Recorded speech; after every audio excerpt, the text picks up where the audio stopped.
प्यारे बच्चों, आज की गणित की कक्षा में हम लोग इस कार्तीय तल के अध्याय में रेखाखंड का अंतः विभाजन के विषय में अध्ययन करेंगे।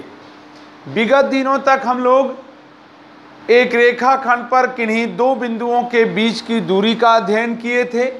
हम लोगों ने सीखा था अगर ये एक बिंदु यहाँ और एक बिंदु यहाँ है, इन दोनों बिंदुओं के मिलाने वाली जो रेखाखंड ए और बी है, अगर इसके निर्देशांक x1 और y1 है, इसके निर्देशांक x2 और y2 हैं, तो इन दोनों बिंदुओं के बीच की दूरी d का मान हम लोग विभिन्न प्रकार के सूत्रों से, जो d बराबर √x1 माइनस x2 का whole square plus y1 minus y2 के होल स्क्वायर से निष्पादित होता रहा है, हम लोग उसको पढ़े हैं। परंतु आज के दिनों में हम लोग इन दो बिंदुओं को किन्हीं दो भागों में विखंडित कर दिया जाए। जैसे मान लीजिए कि कोई बिंदु P और Q है, इससे खींचा जाने वाला एक रेखाखंड, चाहे A और B ही मानिए इनको, A के निर्देशांक है x1 और y1 तथा B के निर्देशांक हैं x2 और y2 हैं, और इन्हें कोई बिंदु P जो है यम संबंधी n के अनुपात में अंतः विभाजित करता है। अंतः विभाजित करने का अर्थ ये होता है कि एक रेखा है और उस रेखा के अंदर कहीं दो भागों में काट दिया जाए। इस रेखा के अंदर में कोई बिंदु P काट रहा है और ये P इसको यम और n के अनुपात में काट रहा है, अर्थात यम संबंधी n के अनुपात में काट रहा है। और यदि इस P के निर्देशांक x और y हैं, तो पूछा जा रहा है सवाल कि आप इस विखंडित करने वाले, इसको बांटने वाले, इसको काटने वाले जो बिंदु P है, इस P का निर्देशांक x और y के मान को ज्ञात कीजिए। तो हम सभी लोग लिखेंगे, माना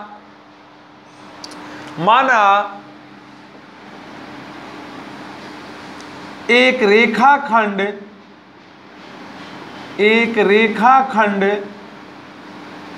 A व B है, या AB है, रेखाखंड AB है, जिसके निर्देशांक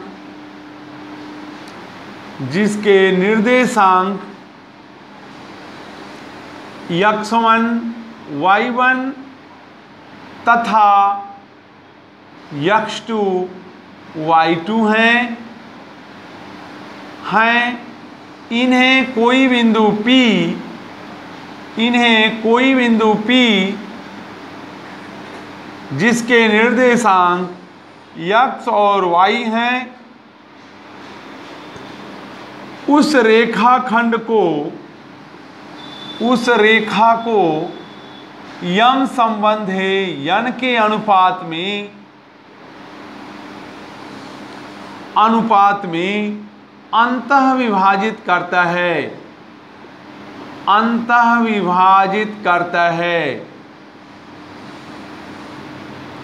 विभाजित करता है।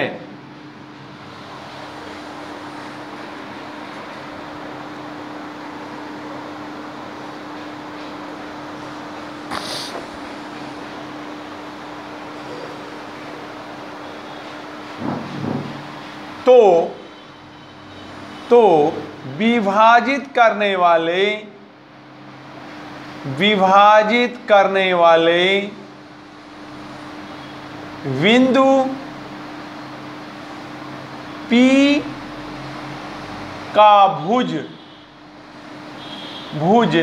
x बराबर सूत्र होता है यम x2 प्लस n x1 बटा यम प्लस n, तथा विभाजित करने वाले बिंदु P की कोटि y बराबर हो जाता है my2 प्लस ny1 बटा m प्लस n। अतः हम इसे कह सकते हैं कि विभाजित बिंदु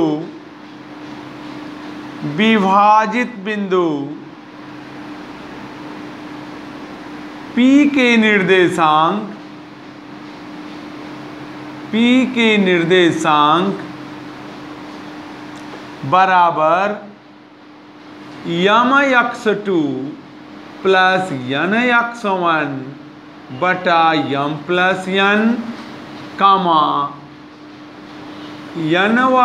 my2 प्लस ny1 बटा m प्लस n होगा।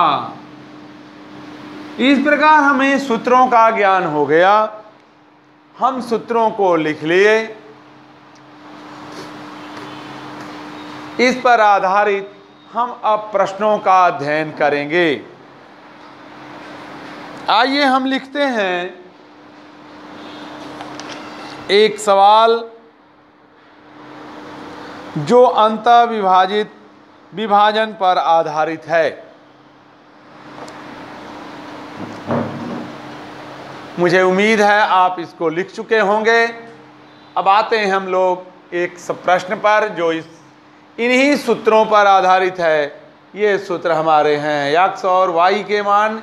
आइए सवाल कैसा होगा लिखते हम लोग।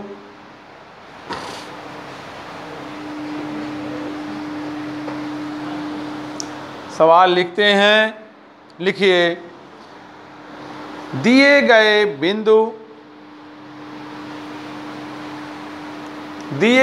बिंदु से खींचा जाने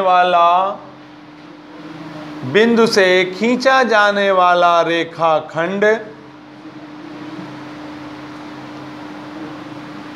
रेखाखंड को अंतः विभाजित करना जिसके निर्देशांक क्रमशः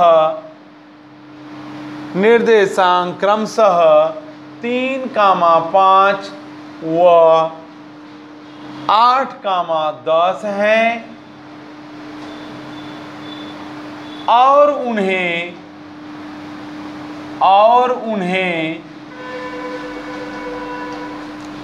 दो संबंधे 3 के अनुपात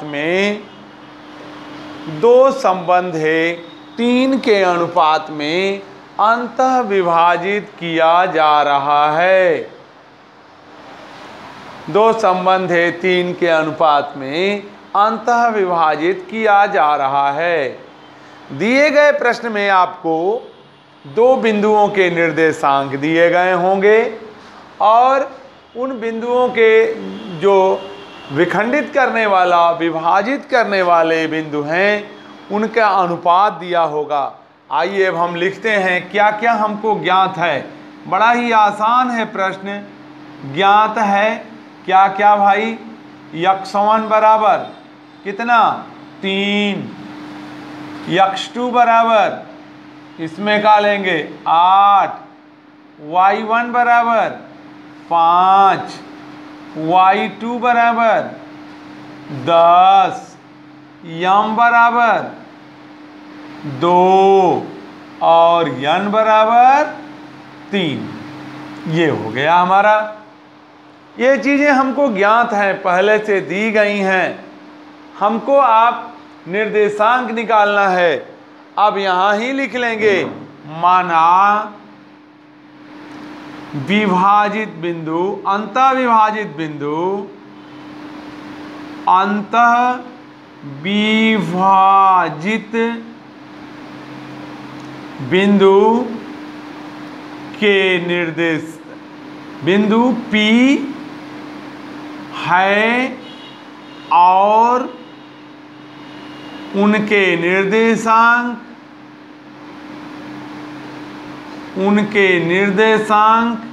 x, y हैं, इनके निर्देशांक x, y हैं।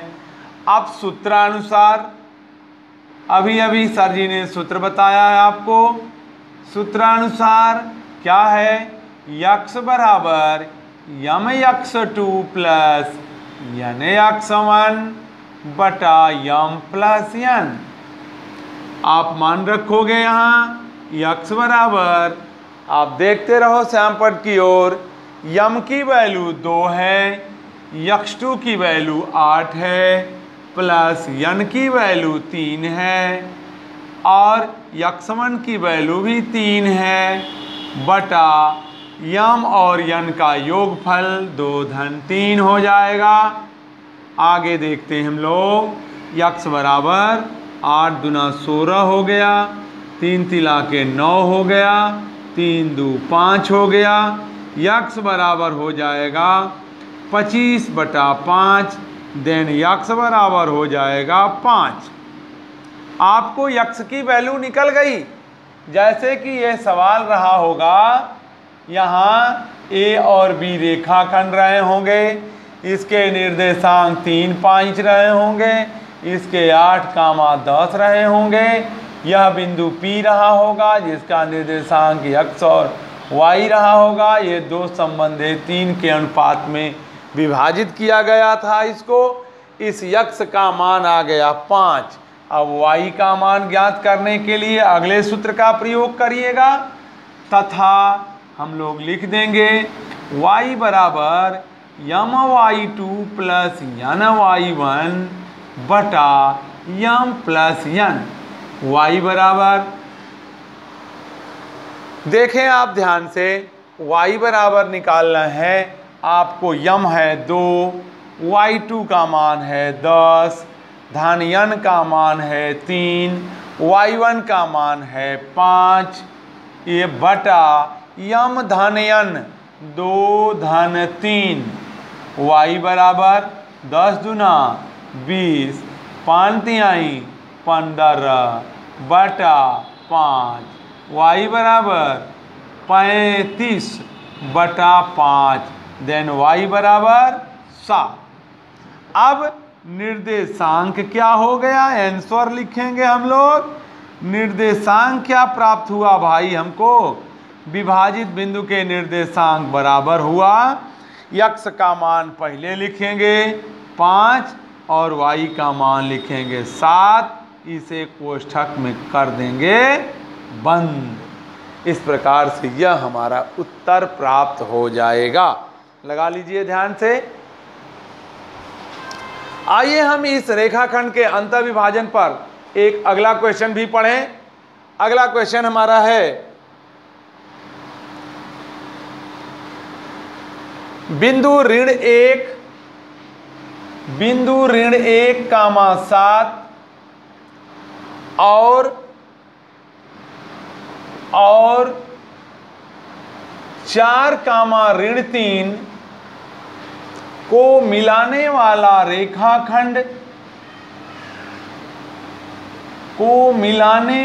रेखाखंड को दो संबंधित 3 के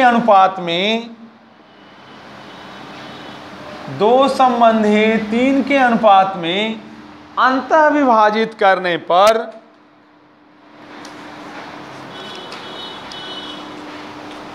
अंतः विभाजित बिंदु का निर्देशांक ज्ञात कीजिए।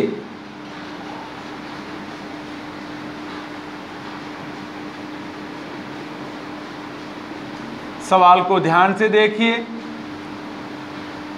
सवाल हमारा कहता है कि कोई एक रेखाखंड है, हम हल करना शुरू किए हैं। कोई एक रेखाखंड है a और b, जिसके निर्देशांक है ऋण 1, 7 और 4, ऋण 3। इसको कोई बिंदु P जो है दो भागों में बांट रहा है, और जो बांट रहा है वह अनुपात है 2 संबंधे 3, यानी 2 भाग इधर हो गया है और 3 भाग इधर हो गया है। कहता है तो इस P के निर्देशांक आप ज्ञात करो। यहाँ अब हल में लिखेंगे माना विभाजित बिंदु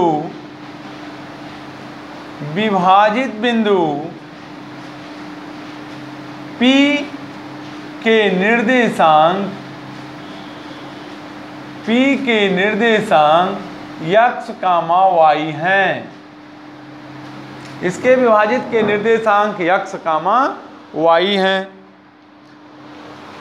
इधर देखें ध्यान से हम लोग, x बराबर क्या होगा भाई? x बराबर mx2 प्लस nx1 बटा m प्लस n। अब यहाँ हम लोग जान जाएंगे, जहाँ x1 बराबर -1 है, x2 बराबर कितना है? 4 है, y1 बराबर 7 है, y2 बराबर -3 है और m बराबर 2 है और n बराबर 3 है। ये मान अगर हम इस प्रकार से निकाल लें तो निकालने के उपरांत हम इस सूत्र पर रखेंगे और सूत्र पर रखने के बाद ये पूरे हमारे x के निर्देशांक निकल जाएंगे। आइए देखो, यहाँ x बराबर 2 गुणे x2 माने 4 प्लस 3 गुणे x1 -1 है इसलिए इस प्रकार से लिखेंगे बटा 2 धन 3। हल करके नीचे आओ, x बराबर 4 दूना 8 माइनस 3 एकन्ना 3 माइनस हो गया, आप जान रहे हो 3 एकन्ना 3 किया ऋण हो गया, ऋण या धन के साथ ऋण हो गया और 5, तब x बराबर 5 बटा 5 और x बराबर क्या निकला? 1। यहाँ x बराबर 1 हो गया। इसी प्रकार यहाँ चलिए भाई, y बराबर सूत्र होता है my2 प्लस ny1 बटैया m प्लस n। क्या होगा तब? y बराबर 2 गुणे y2 का मान -3 है प्लस 3 गुणे n का मान 3 है और y1 का मान 7 है बटा 2 धन 3। प्यारे बच्चों ध्यान से देखिए, ऋण 6 हो गया, धन 21 हो गया बटा 5 हो गया। आ जाइए यहाँ, y बराबर क्या मिला? 21 में से 6 घट गया, 11 में से 6 गया, 5 हो गया, 1 का 1 हो गया 15 बटा 5, तो y बराबर हो गया 3। अब यहाँ आ जाएंगे, लिखेंगे अतः विभाजित बिंदु P के निर्देशांक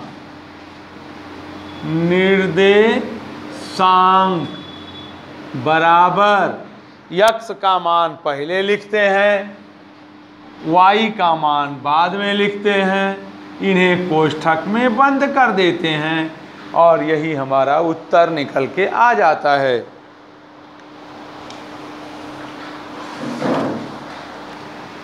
आइए हम लोग इस पर आप कुछ प्रश्न लिखते हैं जिन्हें हम सॉल्व करेंगे घर पे, कहीं दिक्कत होगी तो पूछेंगे।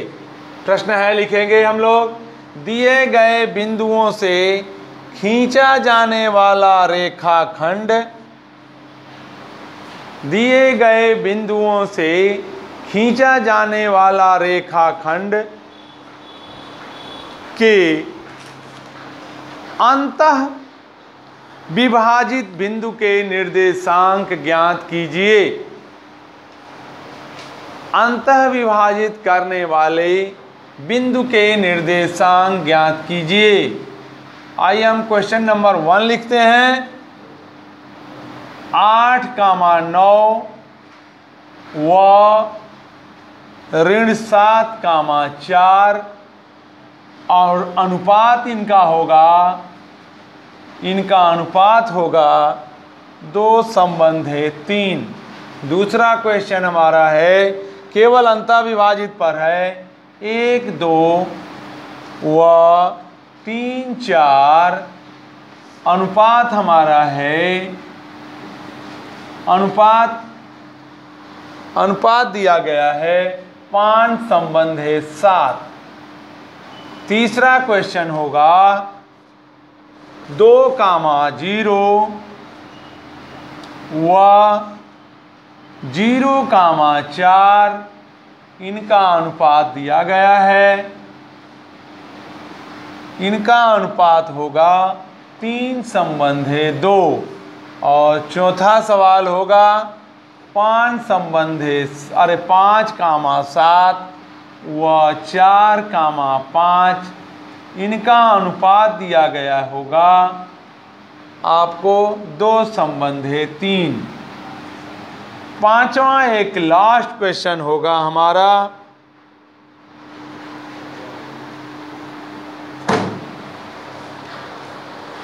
पांचवा क्वेश्चन भी हम एक देख लें।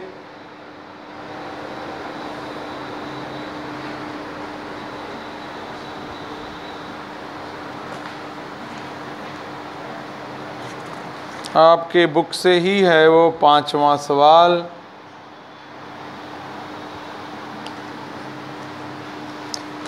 पांचवा सवाल है ऋण 6,10 व 3,8 और इनका अनुपात